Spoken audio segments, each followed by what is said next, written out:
আল্লাহ আমার রব, এই রবি আমার সব।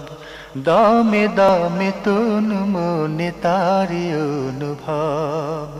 তোমার দুনিয়াতে আমি যেদিকে তাকাই, অথই নিয়ামতে ডুবে আছি সবাই।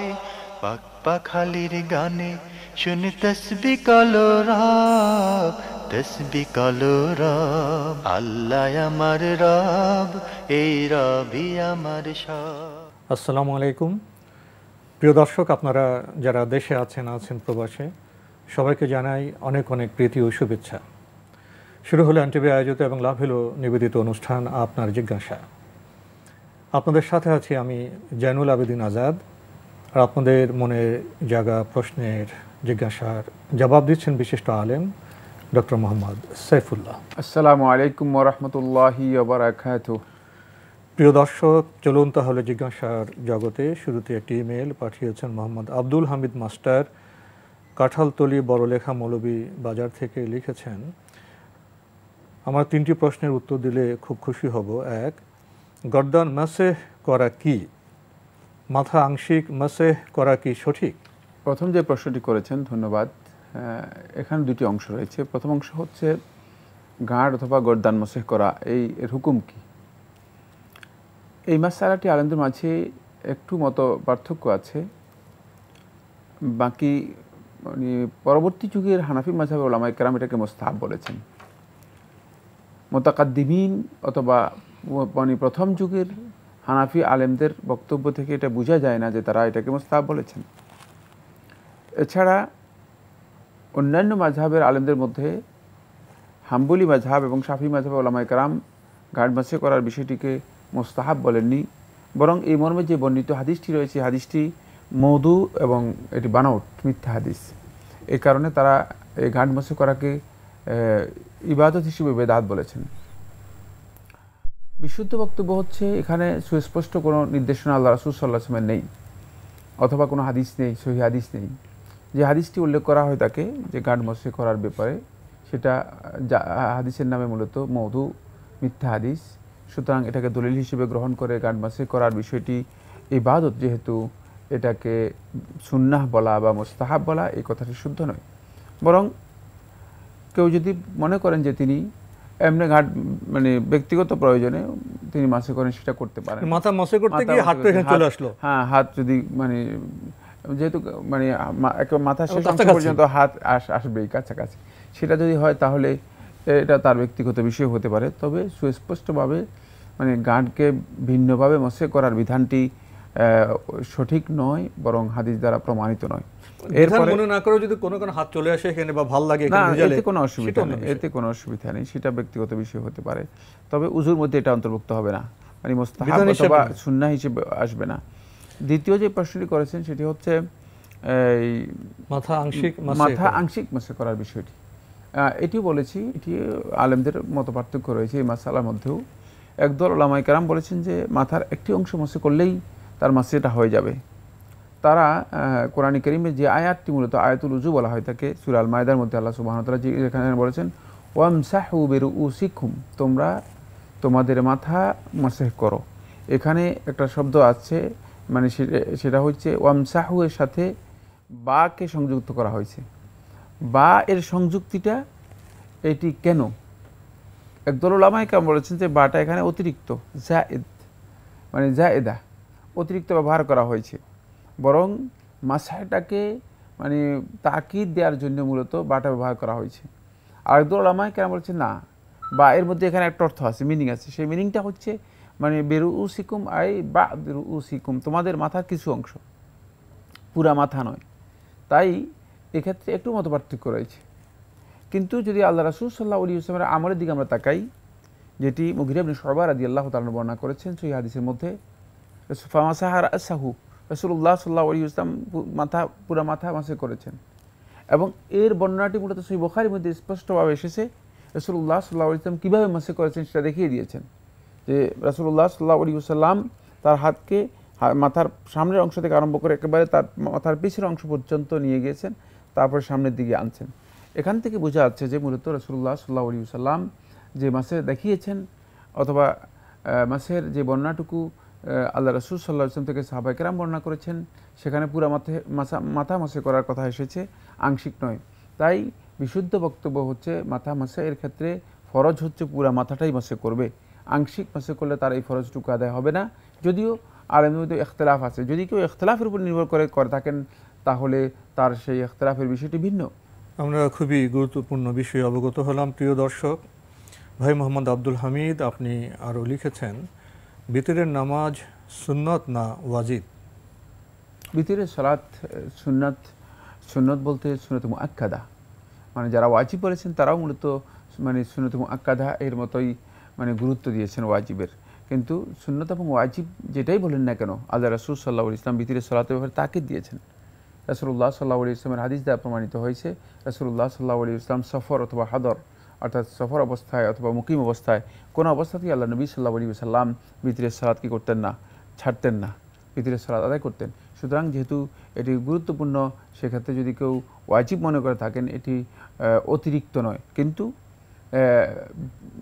এখানে যে বিষয়টি গুরুত্বপূর্ণ সেটা হচ্ছে এই আল্লাহ নবী সাল্লাল্লাহু আলাইহি ওয়াসাল্লামের বর্ণনা থেকে এবং নির্দেশনা থেকে যেটা বোঝা যায়, নবী সাল্লাল্লাহু আলাইহি ওয়াসাল্লাম এই সুন্নাতের জন্য তাকিদ দিয়েছেন। কিন্তু ফরজ বা ওয়াজিবের যে অর্থ রয়েছে, মানে ওয়াজিবের আরেকটা অর্থ রয়েছে ফরজ, মানে যেটা অবশ্যই করতে হবে, না করলে গুনাহগার হবে। এই বিষয়টি আল্লাহ রাসূল সাল্লাল্লাহু আলাইহি ওয়াসাল্লামের কোনো নির্দেশনার মাধ্যমে সাব্যস্ত হয়নি। অর্থাৎ এর উপর কোনো অব্লিগেশন এমনভাবে আসেনি যে অব্লিগেশনের কারণে আল্লাহর বান্দা গুনাহগার হয়ে যাবে, যে যদি কোনো কারণে সে বিতরের সালাত ত্যাগ করে তাহলে গুনাহগার হয়ে যাবে, এই ধরনের বিষয় আসেনি। কিন্তু রাসূল সাল্লাল্লাহু আলাইহি ওয়াসাল্লাম তাকে দিয়েছেন রাসূলুল্লাহ সাল্লাল্লাহু আলাইহি ওয়াসাল্লাম। তাই এটি সুন্নাহ, কিন্তু সুন্নাত মুআক্কাদা। এটাকে একদল উলামায়ে কেরাম ওয়াজিব বলেছেন, কিন্তু ওয়াজিবের পক্ষে সুস্পষ্ট কোনো নস নেই, বরং সাহাবায়ে কেরামের বক্তব্য থেকে প্রমাণিত হয়েছে তারা এটাকে ওয়াজিব মনে করেন নাই। আর আল্লাহ রাসূল সাল্লাল্লাহু আলাইহি ওয়াসাল্লামের কাছে নু'মান ইবনে কাউখাল ইবনে আসরাম, এই বেদুইন ব্যক্তি আল্লাহ রাসূল সাল্লাল্লাহু আলাইহি ওয়াসাল্লামের কাছে আসলেন। এই হাদিসটি সহিহ বুখারীর মধ্যে রয়েছে পরিপূর্ণ হাদিসটি, আর হাদিসের মৌলিক বক্তব্যটি বাইহাকি এর মধ্যে রয়েছে, যে তিনি আল্লাহ রাসূল সাল্লাল্লাহু আলাইহি ওয়াসাল্লামকে প্রশ্ন করলেন, যে প্রশ্নের মধ্যে তিনি বললেন যে হে আল্লাহ রাসূল সাল্লাল্লাহু আলাইহি ওয়াসাল্লাম, এই 5 ওয়াক্ত সালাতের পরে হালে আলাইয়া গায়রুহুন, যে আমার উপর আর অতিরিক্ত কিছু আছে কিনা, মানে 5 ওয়াক্ত সালাতের পরে আরও কোনো ফরজ আছে কিনা, আরও কোনো মানে অব্লিগেশন আছে কিনা সালাতের ক্ষেত্রে। তখন আল্লাহ নবী সাল্লাল্লাহু আলাইহি ওয়াসাল্লাম স্পষ্ট করে বললেন, ফাকাল লা, রাসূলুল্লাহ সাল্লাল্লাহু আলাইহি ওয়াসাল্লাম না, ইল্লা আন তাতাওয়া, হ্যাঁ তবে যদি তুমি অতিরিক্ত করো, নফল করো, সেটা তোমার জন্য তুমি করতে পারবে, নফলের জন্য বিধান রয়েছে। তাহলে এখান থেকেও এটা স্পষ্ট বোঝা যাচ্ছে মূলত রাসূলুল্লাহ সাল্লাল্লাহু আলাইহি ওয়াসাল্লাম যদি মানে এই ভিতরের সালাতকে ওয়াজিব অথবা ফরজ মনে করতেন, তাহলে তো অবশ্যই আল্লাহ নবী সাল্লাল্লাহু আলাইহি ওয়াসাল্লাম বলতেন যে না, 5 ওয়াক্তের সাথে আরেকটি সালাত অতিরিক্ত রয়েছে, সেটা হচ্ছে ভিতরের সালাত। যেহেতু রাসূলুল্লাহ সাল্লাল্লাহু আলাইহি ওয়াসাল্লাম কথা এখানে বলেন নাই, 5 ওয়াক্তই মানে স্পষ্ট করেছেন, এখান থেকে বোঝা যায় ভিতরের সালাতটি বাধ্যতামূলক নয়।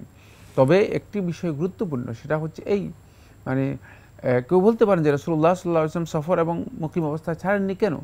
এখানে কিন্তু একটি বক্তব্য রয়ে গিয়েছে, সেটা হচ্ছে এই আল্লাহ নবী সাল্লাল্লাহু আলাইহি ওয়াসাল্লাম এর উপর মূলত রাতের নামাজ বাধ্যতামূলক ছিল, যেটি অন্যদের উপর ছিল না। রাতের নামাজের মধ্যে সবচেয়ে গুরুত্বপূর্ণ সালাত হচ্ছে সালাতুল বিতর। ফলে নবী সাল্লাল্লাহু আলাইহি ওয়াসাল্লামকে আল্লাহ রাব্বুল আলামিন কোরআনে কারীমের মধ্যে নির্দেশ দিয়েছেন, ওয়া মিনাল লাইলি ফাতাহাজ্জাদ বিহি নাফিলাতাল লাক। এটা রাসূলের জন্য বিশেষ খাস বিষয় ছিল, যে রাত্রে তাহাজ্জুদের বিষয়টি আল্লাহ নবী সাল্লাল্লাহু আলাইহি ওয়াসাল্লামকে আল্লাহ রাব্বুল আলামিন বিশেষভাবে নবী সাল্লাল্লাহু আলাইহি ওয়াসাল্লামকে নির্দেশ দিয়েছেন। তাই নবী সাল্লাল্লাহু আলাইহি ওয়াসাল্লাম মূলত রাতের সালাত নিজের জন্য বাধ্যতামূলক করে নিয়েছিলেন, আর রাতের সালাতের শেষ অংশটুকু হচ্ছে সালাতুল বিতর। ফলে নবী সাল্লাল্লাহু আলাইহি ওয়াসাল্লাম সফর অথবা হাদর, অর্থাৎ মুসাফির অবস্থায় অথবা মুকিম অবস্থায় কখনো আল্লাহ নবী সাল্লাল্লাহু আলাইহি ওয়াসাল্লাম এটি ছাড়েননি। প্রসঙ্গত একটি বিষয় আপনার সামনে পেশ করতে চাই। আমাদের বলি ফরজ বা ওয়াজিব, এই দুইটার মধ্যে কোনো পার্থক্য আছে? যদি হুকুমের দিক থেকে হয় না, ফরজ আর ওয়াজিবের মধ্যে কোনো পার্থক্য নেই, একই বক্তব্য। তাহলে দুটি শব্দ আমরা কেন ব্যবহার করি? মানে শব্দের ব্যবহারের পার্থক্য, একটা হলো অপরিহার্য আর একটা হলো বাধ্যতামূলক। মানে শব্দকে আমরা যেভাবে ব্যবহার করে থাকি কিন্তু একই মিনিং। কিন্তু শুধুমাত্র ফরজ এবং ওয়াজিবের মধ্যে ফিকহুল হানাফিতে একটু পার্থক্য করেছে। ফিকহুল হানাফিতে যে পার্থক্যটুকু করা হয়েছে সেটা হচ্ছে দলিলের কারণে। তারা যদি দলিলটা কাতাই অকাট্য দলিল পাওয়া যায় তাহলে সেটাকে ফরজ মনে করেন, আর দলিল যদি অকাট্য না হয় তাদের মতে, তাহলে তারা সেটাকে ওয়াজিব ঘোষণা করেন। কাট্য না হলে ফরজের মধ্যে এটা একটু দ্বিতীয় স্তর, এটা হ্যাঁ মানে একই হুকুম কিন্তু পার্থক্য রয়েছে এই জায়গায়, এমন মানে সেখানে এটা এই ব্যাখ্যাটুকু মূলত মানে ফিকহুল হানাফির ওলামায়ে কেরামদের মধ্য থেকে যারা উসুলের ব্যাখ্যা দিয়েছেন, উসুল ফিকহের ব্যাখ্যা দিয়েছেন, তারা মানে এইভাবে এটাকে ব্যাখ্যা করেছেন। আবার ফিকহ যারা, তারা কিন্তু আরেক ব্যাখ্যা দিয়েছেন। সেই ব্যাখ্যাটা হচ্ছে এই, তারা বলেছেন যে আমরা পার্থক্য করে থাকি, এটা হলো আদা এর ক্ষেত্রে আমরা কোনো পার্থক্য করি না ফরজ এবং ওয়াজিবের মধ্যে।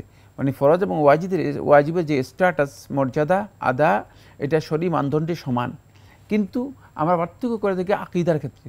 আর আকীদার ক্ষেত্রে কী পার্থক্য? সেটা হচ্ছে যে ফরজ যদি কেউ অস্বীকার করে তাহলে সে ব্যক্তি আমরা মনে করি কাফির, আর ওয়াজিব যদি কেউ অস্বীকার করে তাকে আমরা কাফির মনে করি না। এটা হানাফি ফিকহের মধ্যে যারা ফিকহের উপর মানে গবেষক, তারা এইভাবে ব্যাখ্যা দিয়েছেন।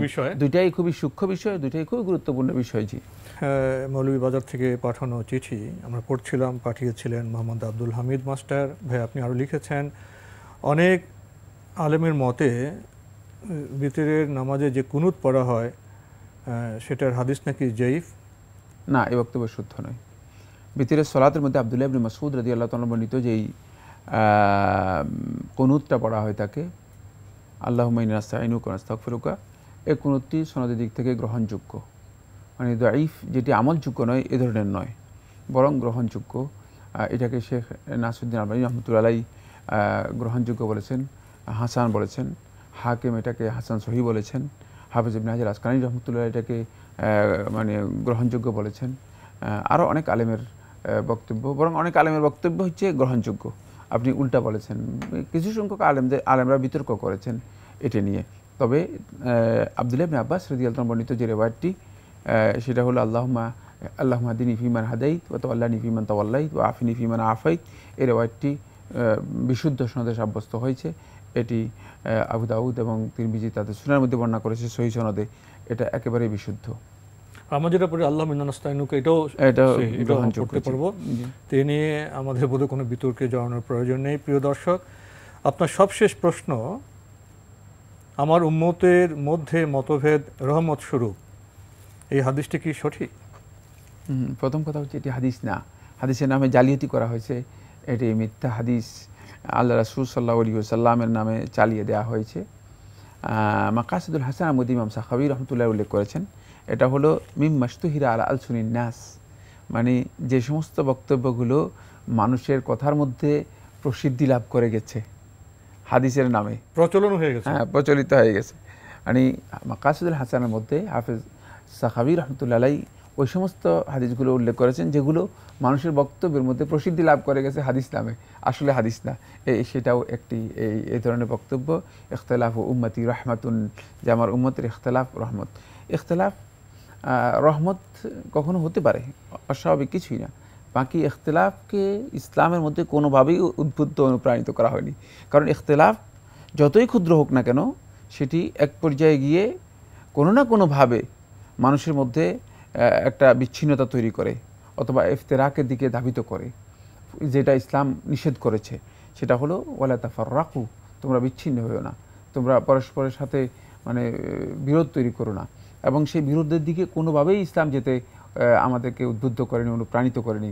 ওয়ালা তানাজাউ ফাতাফশালু, আল্লাহ সুবহানাহু ওয়া তাআলা কোরআনে কারীমে অন্যত্র বলেছেন যে তোমরা পরস্পরের মধ্যে বিরোধ তৈরি করো না, ফাতাফশালু, তাহলে তোমরা নিজেরাই একেবারে নিষ্ফল হয়ে যাবে, তোমাদের সব কিছু ব্যর্থ হয়ে যাবে, সব কিছু ব্যর্থ হয়ে যাবে। আর তাই বাস্তবতা দেখতে ইখতিলাফের কারণে মূলত মুসলিম উম্মার সবচেয়ে দুর্বল দিক যেটি, সেটি হচ্ছে এই ইখতিলাফটুকু। ইখতিলাফকে সহজভাবে গ্রহণ করা অনেকের পক্ষে সম্ভব হয় না, মানবিক কারণে। বিভিন্ন ধরনের দুর্বলতা রয়েছে, গোড়ামি রয়েছে, সংকীর্ণতা রয়েছে, মূর্খতা রয়েছে, দলীয় চিন্তাধারা রয়েছে, সব মিলিয়ে মানুষ এই ইখতিলাফটাকে কোনোভাবেই মানে গ্রহণ করতে পারে না। ফলে ইখতিলাফ রহমত হবে কোত্থেকে? রহমত হওয়ার সুযোগ পাচ্ছে না। রহমত তখনই হতো যে ইখতিলাফ ওলামায়ে কেরাম করেছিলেন, দলিলের ভিত্তিতে যে ইখতিলাফ ওলামায়ে কেরাম করেছেন, আইমাতুল ইজতিহাদ করেছেন। ফলে তারা ইখতিলাফ করেছেন মূলত দলিলের কারণে, দলিলের যে বুঝ, দলিল থেকে যে জিনিসটুকু তারা উপলব্ধি করতে পেরেছেন তার উপর ভিত্তি করে ইখতিলাফ করেছেন। ফলে সেখানে ইখতিলাফটা রহমত হয়েছে। কিভাবে রহমত হয়েছে? গবেষণা দেখা গিয়েছে যে একজনে এটাকে বাধ্যতামূলক মনে করেছেন, আরেকজনে যখন এই নুসুসগুলো সবগুলো একসাথ করেছেন, তিনি বলেছেন না, এখানে অব্লিগেশনটা এইভাবে আসে না, জ্ঞানের সমন্বয় সাধন করা, জ্ঞানের সমন্বয়, এখানে অব্লিগেশনটা এইভাবে আসে না। তাহলে উম্মার জন্য এটা একটা রহমত হয়েছে। কিন্তু সেই রহমতটুকু তো এখন হচ্ছে না, কারণ হলো এখন ইখতিলাফ যেটা করা হচ্ছে সেটা প্রবৃত্তির উপর ভিত্তি করে করা হচ্ছে, সেটা অহংকার থেকে করা হচ্ছে। ফলে এই ইখতিলাফ মূলত আমাদের মধ্যে বিচ্ছিন্নতা তৈরি করছে, রহমত কোনোভাবেই আসছে না। আর এই ধরনের বক্তব্য রাসূলুল্লাহ সাল্লাল্লাহু আলাইহি ওয়াসাল্লামের কাছ থেকে কোনোভাবেই সাব্যস্ত হয়নি, সুতরাং হাদিস হিসেবে বলার সামান্যতম কোনো সুযোগ নেই। দর্শক, আমাদের হাতে একটি ইমেল পাঠিয়েছেন মোহাম্মদ মিজানুর রহমান, আন্তর্জাতিক ইসলামী বিশ্ববিদ্যালয় চট্টগ্রাম থেকে। লিখেছেন, আমাকে ঘর থেকে খরচের জন্য যে টাকা দেওয়া হয় এর থেকে কিছু টাকা বেঁচে যায়, সেগুলো জমিয়ে আমি মাঝে মাঝে কিছু ইসলামী বই কিনি বা অন্য কোনো ভালো কাজে খরচ করি। আমার এই কাজ কি শরিয়া সম্মত, নাকি বেঁচে যাওয়া টাকা আমাকে ফেরত দিতে হবে? গুরুত্বপূর্ণ প্রশ্ন করেছেন, যে কিছু টাকা দেওয়া হয় তাকে আপনাকে খরচ করার জন্য, মাঝে মধ্যে কিছু বেঁচে যায়, সেই টাকা দিয়ে আপনি বইপত্র কিনেন এবং ভালো কাজ করেন, এটা আপনার জন্য জায়েজ, যেহেতু আপনাকে মূলত খরচের জন্য দিয়ে দেওয়া হয়েছে। মালিকানা আপনার হয়ে গেছে, মালিকানা আপনার সাব্যস্ত হয়ে গিয়েছে, এবং খরচ করতে মানে আপনি ইচ্ছা করলে খরচও করে ফেলতে পারেন পুরোটাই। সেক্ষেত্রে আপনার এই টাকা ফেরত দেওয়ার কোনো প্রয়োজন নেই, বরং আপনি ভালো কাজে খরচ করতে পারেন এবং এর জন্য আপনি নিজে উপকৃত হতে পারবেন। বিশেষ করে জ্ঞানের কাজে যদি ব্যবহার করে থাকেন তাহলে এটি সবচেয়ে ভালো কাজ, এবং সেটাই চেষ্টা করুন।